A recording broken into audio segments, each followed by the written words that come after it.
Good morning student. આજે આપણે કેમેસ્ટ્રીમાં chapter number 4 ચાલુ કરવા જઈ રહ્યા છે. બરાબર, 4 તો પત્યું, સોરી, આપણે 5મું ચાલુ કરવાનું છે. બરાબર, અને 5માં પણ જે 5.4 ટોપિક તમે જોશો તમારો ચોપડીમાં, તો એ છે વાયુમય અવસ્થા.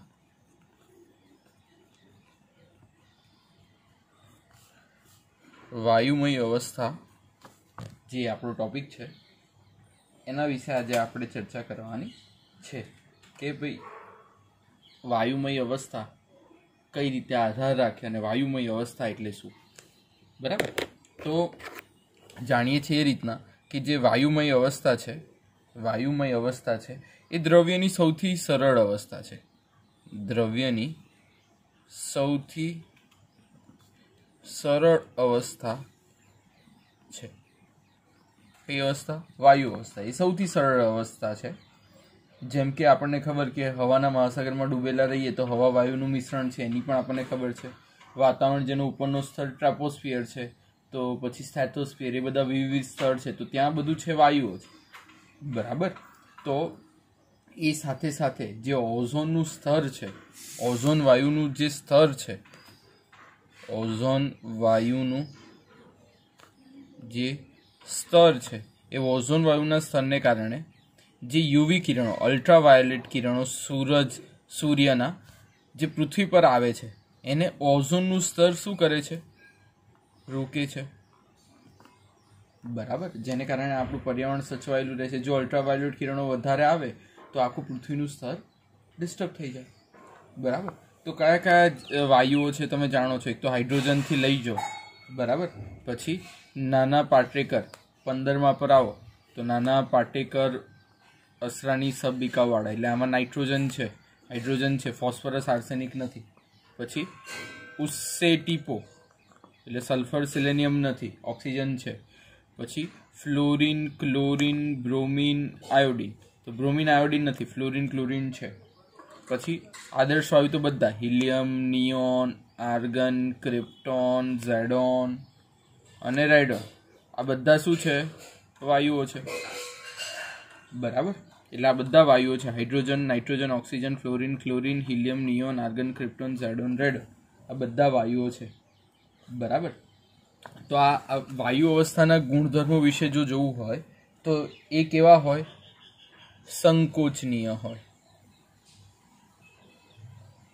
સંકોચનીય એટલે તમે પેલા નાના હતા ત્યારે બલૂન લેતા હતા, ફુગ્ગો લેતા હતા ને, તો એ વાયુમય અવસ્થાના આપણે શું જોવાના છે?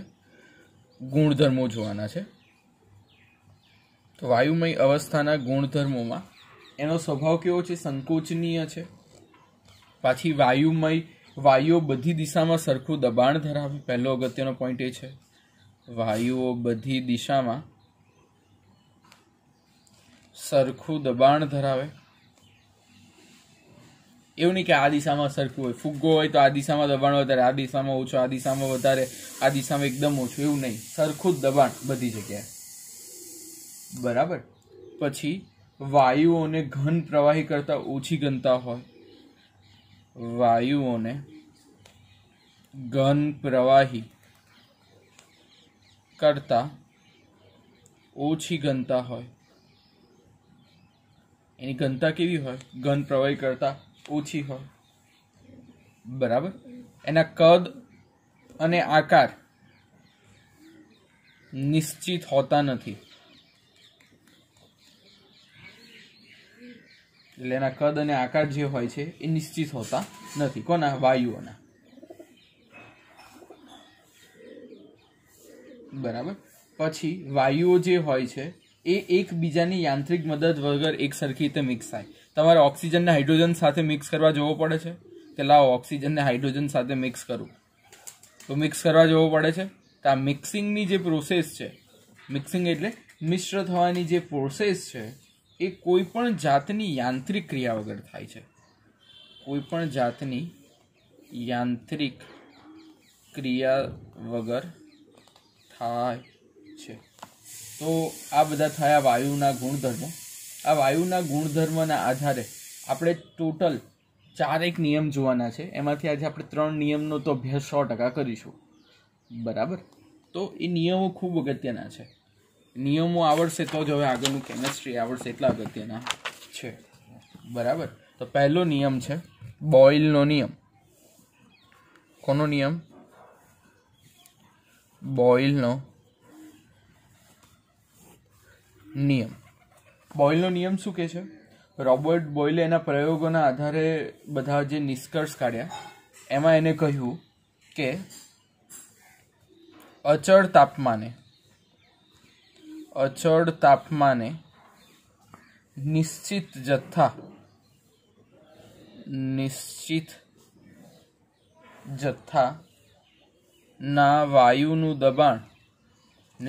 જથ્થાના વાયુનું દબાણ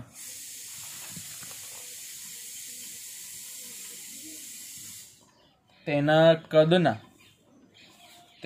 કદના વ્યસ્ત પ્રમાણમાં હોય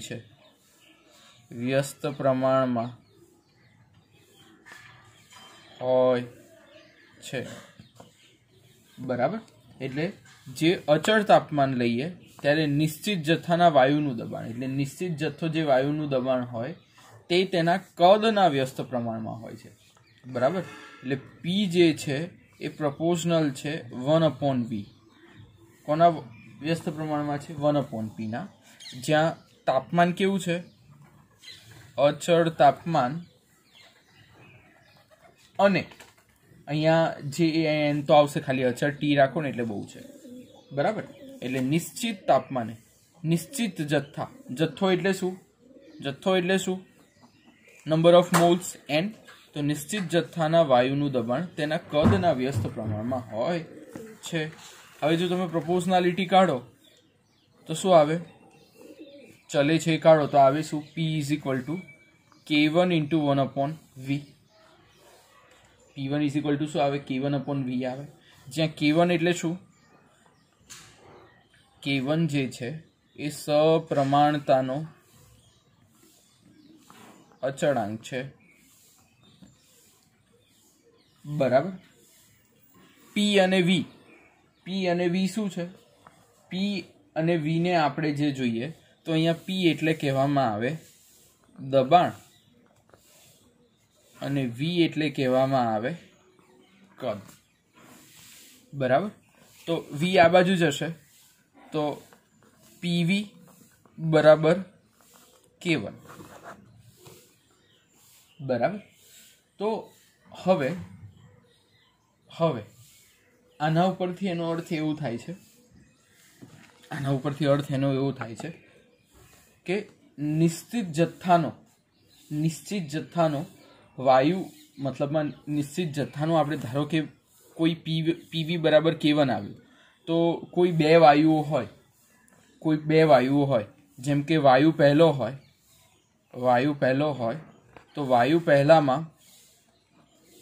પહેલામાં P1 અને V1, જ્યારે દબાણ P1 હોય અને કદ V1 હોય ત્યારે એનું ઇક્વેશન શું થાય? P1 V1 = K1 થાય. બરાબર. અને કોઈ વાયુ બીજો હોય, વાયુ નંબર 2 હોય તો વાયુ નંબર 2 માટે શું થાય? P2 V2, P1 નું P2 અને V1 નું V2. તો એ થશે P2 V2 = શું થાય? K2 થાય. તો આ જે છે અચળ છે.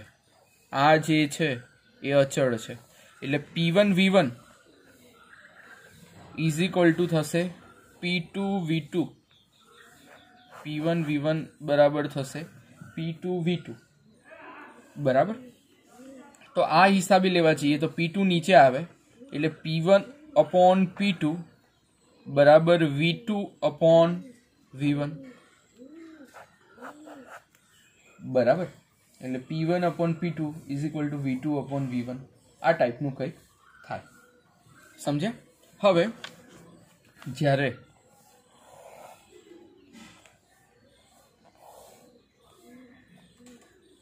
દબાણની વાત કરીએ તો અહીંયા થશે દબાણ ને અહીંયા થશે કદ. બરાબર. તો દબાણ અને કદનો જ્યારે આલેખ લઈએ તો આનો આલેખ કંઈક આવો મળે છે, 200 કેલ્વિન,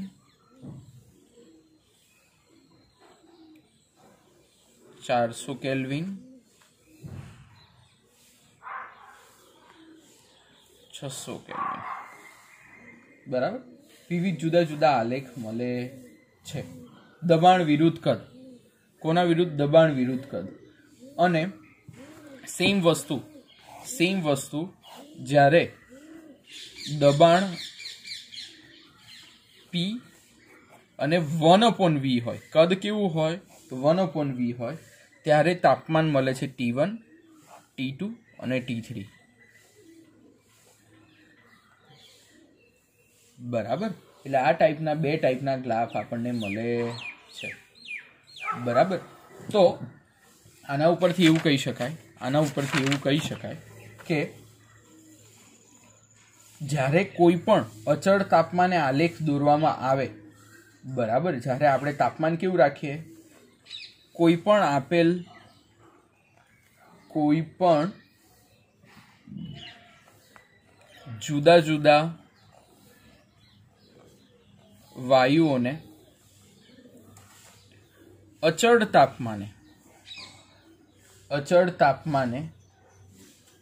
સુસંગત કરીને આલેખ દોરવામાં આવે તો તેને સમતાપી કહે છે. શું કહે છે? સમતાપી કહે છે. ઓકે,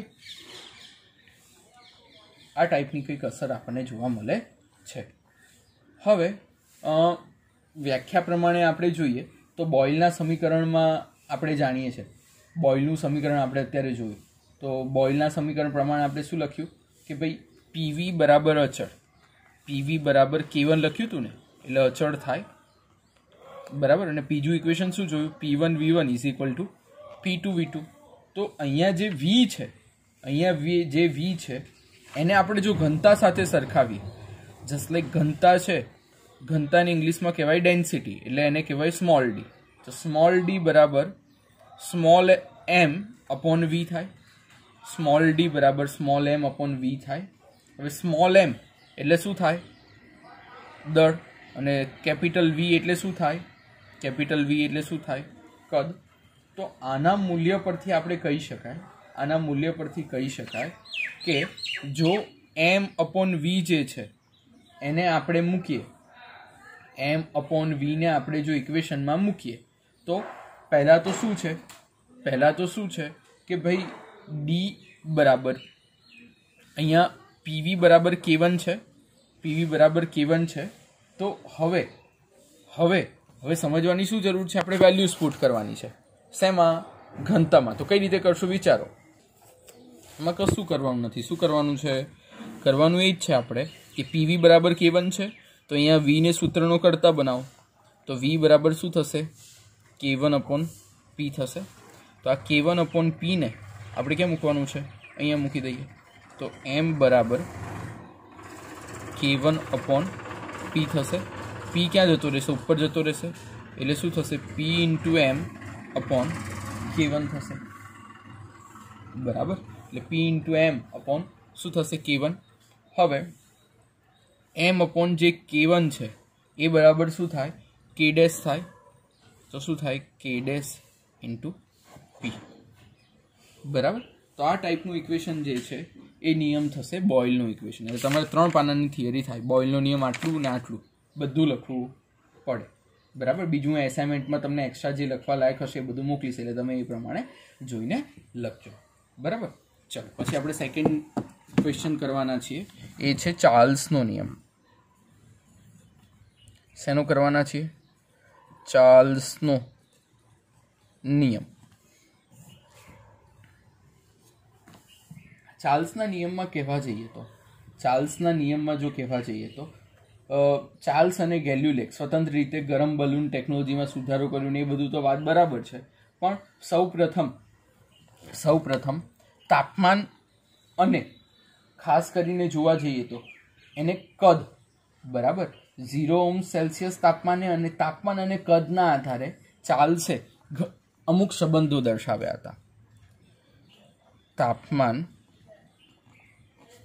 અને કદના સ્વભાવ પ્રમાણે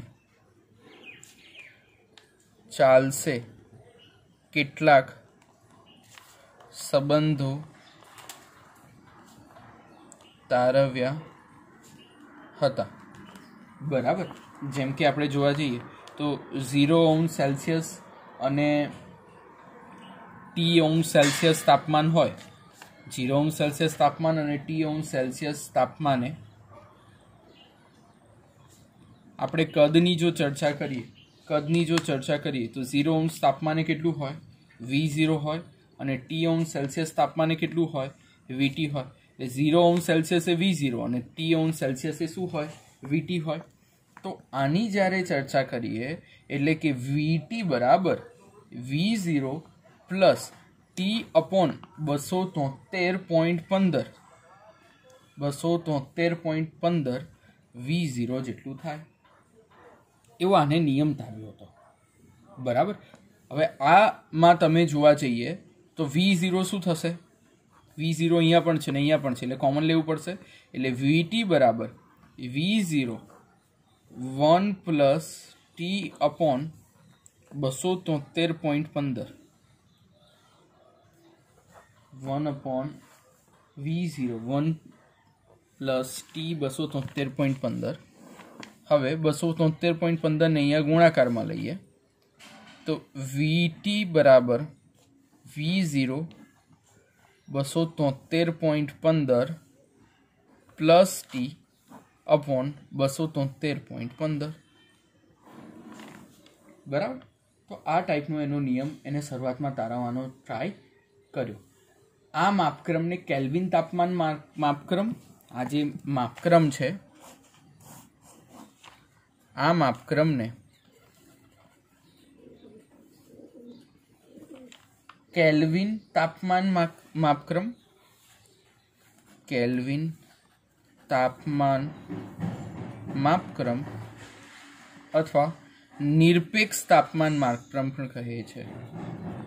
નિરપેક્ષ તાપમાન માપક્રમ પણ કહેવામાં આવે છે. બરાબર. તો આ મુજબ જો આપણે જોવા જઈએ તો જે એને સમીકરણ આપ્યું એ મુજબ આપણે લઈ શકીએ કે ભાઈ VT બરાબર જે છે એ શું થઈ શકે? V of T જેટલા તાપમાને V0 ઇન્ટુ T1/T0 થઈ શકે. એટલે સિમ્પલ લેંગ્વેજમાં લેવા જઈએ તો VT/V0 બરાબર T1/T0 થશે. બરાબર. હવે નીચેનું સમીકરણ આના માટે આપણે કોઈ પણ બીજા વાયુ માટે શું થાય? V2 અને T2 થાય. અને પહેલા નંબરના વાયુ માટે આ સમીકરણ લખવા જઈએ તો શું થાય? V1 અને T1 થાય. તો આ સમીકરણમાં વેલ્યુ મૂકીએ આપણે તો થશે V2/V1 બરાબર T2/T1. બરાબર. તો આ ટાઈપનું કંઈક ઇક્વેશન આપણને જોવા મળશે. બરાબર. જ્યાં V/T બરાબર શું થશે? અચળાંક જ છે આપણે. એટલે V/T બરાબર શું થશે? અચળાંક છે. તો આમ બધી મુજબ જોવા જઈએ તો આ બધા નિયમો મુજબ જોવા જઈએ તો જ્યારે દબાણ અચળ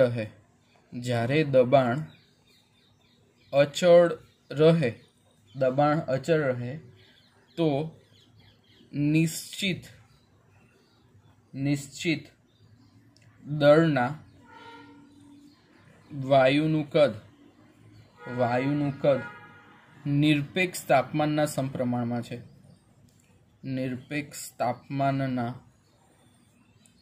સમપ્રમાણમાં છે. બરાબર. તો આ વાત એને ચાર્લ્સે શરૂઆતમાં કરી હતી અને ચાર્લ્સનું જો આપણે આલેખ જોવાની ટ્રાય કરીએ, ચાર્લ્સના નિયમના સમીકરણ પ્રમાણે જો આલેખ દોરવાની ટ્રાય કરીએ તો ચાર્લ્સના નિયમ પ્રમાણે એવું કહી શકાય કે એમાં જે છે એક બાજુ આવશે કદ, એક બાજુ આવશે કદ અને એક બાજુ આવશે તાપમાન, એક બાજુ આવશે તાપમાન, એટલે કદ આવશે V અને તાપમાન આવશે T. જેમાં આલેખ આપણે આવી રીતના દોરી શકીએ, P1 P2 P3, બરાબર, જ્યાં P1 less than P2 less than P3 આ ટાઈપનું કોઈ સમીકરણ બનશે, બરાબર. તો આ જે વાત થઈ એ શેની વાત થઈ, શેની વાત થઈ, આ જે વાત થઈ એ થઈ ચાર્લ્સની વાત, બરાબર. હવે આપણે જે જોવાના છીએ, એ જોવાના છે ગેલ્યુસેકનો નિયમ. શેનો નિયમ જોવાના છે? ગેલ્યુસેકનો. આ છેલ્લો ટોપિક છે આજનો. આપણે 3 નિયમો અને આગળ વાયુની ચર્ચા, આજે આટલું કામ કરવાનું હતું. તો હવેનો આપણો જે ટોપિક છે એ છે ગેલ્યુસેકનો નિયમ.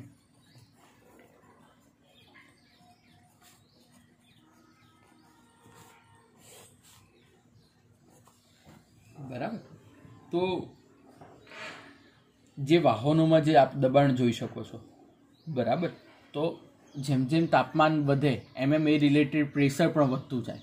ઘણીવાર તમે જુઓ છો કે ઉનાળામાં ટાયર ફાટવાની ઘટનાઓ બહુ જોવા મળે છે. કેમ એ ટાયર ફાટી જાય? કે તાપમાન વધે એમ વાયુનું દબાણ પણ વધે. તો સેમ એ જ વાત ગેલ્યુસેક ભાઈ કરતા હતા કે ચોક્કસ કદે નિશ્ચિત જથ્થાના વાયુનું દબાણ તાપમાનના સમપ્રમાણમાં હોય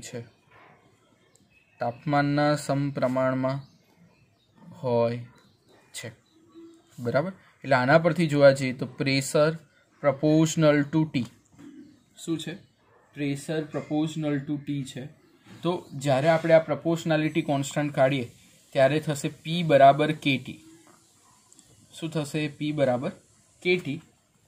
તો અચળાંક અહીંયા શું છે? K છે. તો K બરાબર થશે P/T. શું થશે? P/T. અને કેવી રીતના યાદ રાખવાનું? ટાયર તરીકે આપણે ઉનાળામાં ટાયર હોય તો ઉનાળામાં જે ટાયર આપણે હોય આપણા ઘરે તો એ અમુક વાર ફાટે છે. કેમ ફાટે? કારણ કે આમાં જે વાયુ ભરેલો હોય, તાપમાન વધે એટલે વાયુનું દબાણ વધે. વાયુનું દબાણ વધે. કેમ વાયુનું દબાણ વધે? તાપમાન વધ્યું. તાપમાન કોના સમપ્રમાણમાં? પ્રેશર, એટલે કે શેના? દબાણ. બરાબર. તો અહીંયા લખવાનું કે P બરાબર શું છે? દબાણ છે. અહીંયા K શું છે? અચળાંક છે. અને T અહીંયા શું છે? તાપમાન છે. બરાબર. તો આ રીતે અહીંયા મેન્શન કરવાનું. બરાબર. તો આનો જે આલેખ છે જો આપણે ડ્રો કરવાની ટ્રાય કરીએ તો શેના વિરુદ્ધ છે? દબાણ અને તાપમાન વિરુદ્ધ છે. બરાબર. દબાણ અને બીજું બાજુ હોય તાપમાન. તો દબાણ વિરુદ્ધ તાપમાન જોવા જાવ તો આવશે પહેલું V1, V2, V3. બરાબર.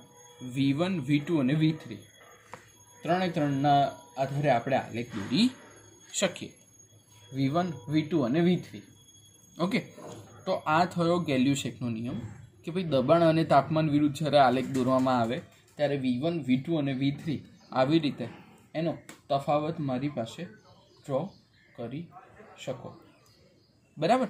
તો આ થયો ગેલ્યુસેકનો નિયમ. શેનો નિયમ થયો? ગેલ્યુસેકનો નિયમ. તો આપણે કેટલા નિયમો જોયા? ચાર્લ્સનો જોયો, ગેલ્યુસેકનો જોયો, સાથે સાથે બોયલનો જોયો અને વાયુમય અવસ્થાની ચર્ચા કરી. તો આ બધા પ્રશ્નો વ્યવસ્થિત લખીને તૈયાર કરવાના. બરાબર. એટલે આજની જે થિયરી છે, એટલે એની જે લેક્ચર નોટ છે એ 1 ટાઈમ અને હું એસાઇનમેન્ટ મોકલીશ એ 1 ટાઈમ લખીને તૈયાર કરવા. ઓકે. ચાલો તો પછી આપણે આજે આટલું રાખીએ છીએ. Thank you.